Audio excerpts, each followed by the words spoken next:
కానీ ఖజానా నింపేటువంటి గ్రామ పంచాయతీ సిబ్బందికే ఈరోజు తినడానికి మెతుకులు లేకుండా పోతా ఉన్నాయి.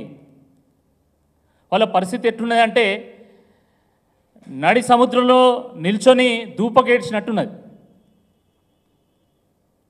ఖజానా నింపేది వాళ్ళే, కానీ రూపాయి జీతం తీసుకునేటువంటి ఒక పరిస్థితి కూడా ఈరోజు లేకుండా పోయింది.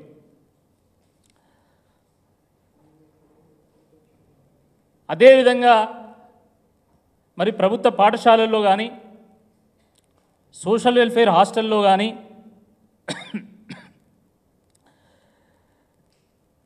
మోడల్ స్కూల్లో కానీ ఈరోజు మధ్యాహ్న భోజన పథకం యొక్క సిబ్బంది పరిస్థితి చాలా దారుణంగా ఉన్నది. తాము కడుపులు మార్చుకుంటూ అయినా సరే పేద విద్యార్థుల యొక్క పేగులు ఎండిపోకుండా కాపాడేటువంటి ప్రయత్నం చేస్తూ ఉంటే ప్రభుత్వం వాళ్ళ మీద కనీసం కనికరం చూపడం లేదు.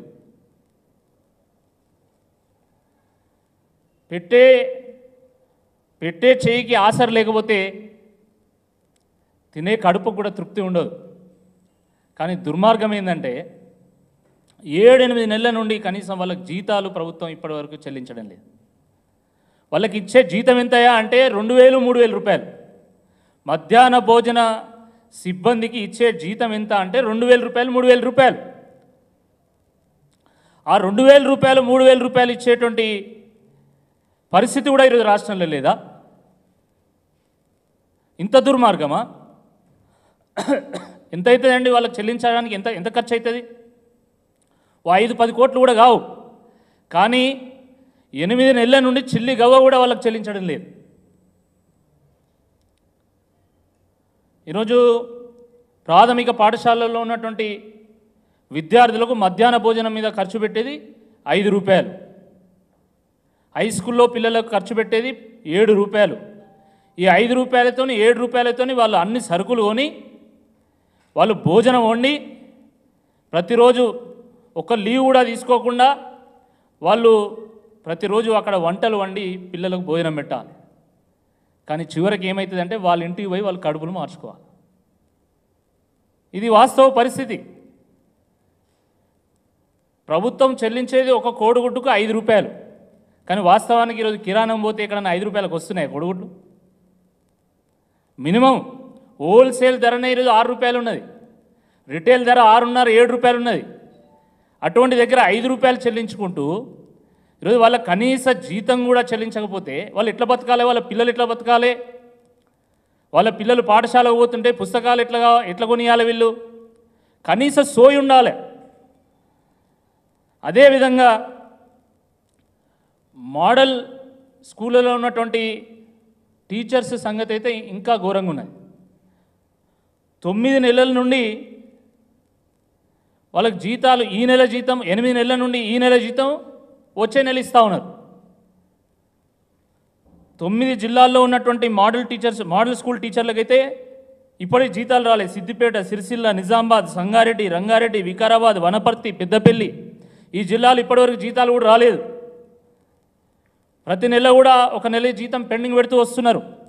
ఉదాహరణకి జనవరి నెల జీతము ఫిబ్రవరి 16వ తేదీ ఇచ్చిండు, ఫిబ్రవరి నెల జీతము మార్చి 27వ తేదీ ఇచ్చిండు, మార్చి నెల జీతం ఏప్రిల్ 6వ తేదీ ఇచ్చిండు, ఏప్రిల్ నెల జీతం మే 9వ తేదీని ఇచ్చిండు, మే నెల జీతం జూన్ 11వ తేదీని ఇచ్చిండు. ఇక మళ్ళీ మీరు 1వ తారీఖు మేము జీతం ఇస్తున్నామని చెప్పుకోవడానికి కొంచెమన్నా మీరు ఆలోచన చేయాలి. కొంతమందికి మాత్రమే ఈరోజు 5వ తారీఖు లోపు జీతాలు వస్తున్నాయి. అనేక మందికి మళ్ళీ 8వ తేదీ, 10వ తేదీ, 15వ తేదీ కూడా జీతం ఇస్తున్నారు. కొంతమందికి అయితే ఈ నెల జీతం ఇంకో నెల ఇస్తున్నారు. కొంతమందికి అయితే 7 నెలల నుంచి 8 నెలల నుంచి అసలు జీతాలే లేవు. SC/ST హాస్టల్లో, BC హాస్టల్లో ఉండేటువంటి అవుట్సోర్సింగ్ సిబ్బంది యొక్క పరిస్థితి దయనీయంగా ఉన్నది. 8 నెలల నుంచి చిల్లి గవ్వ ఇప్పటివరకు చెల్లించలే ప్రభుత్వం. మరి దాని సంగతి ఏందో ఒకసారి ప్రభుత్వం ఆలోచించాల్సిందిగా ఈ సందర్భంగా నేను కోరుతా ఉన్నాను. ప్రైవేటు వాళ్ళు శ్రమ దోపిడీ చేస్తే సరే అది జరుగుతున్నది అని చెప్పేసి మనం అనుకోవచ్చు. కానీ ప్రభుత్వమే శ్రమ దోపిడీ చేస్తూ ఉంటే దీని గురించి తప్పకుండా అందరం కూడా ఆలోచించాల్సినటువంటి అవసరం ఉన్నది. కనీస వేతనము చెల్లించాల్సినటువంటి బాధ్యత ప్రభుత్వం మీద ఉంటుందండి. కానీ మధ్యాహ్నం భోజనం వండించుకొని వందల మంది విద్యార్థులకు 3,000 రూపాయలు చెల్లిస్తూ ఈరోజు కనీస వేతన చట్టాన్ని కూడా ఈరోజు విస్మరించి తుంగలో దొక్కినటువంటి ప్రభుత్వం మరి ఈ ప్రభుత్వం కాదా అని చెప్పి ఈ సందర్భంగా మేము అడుగుతా ఉన్నాము. మరి అదేవిధంగా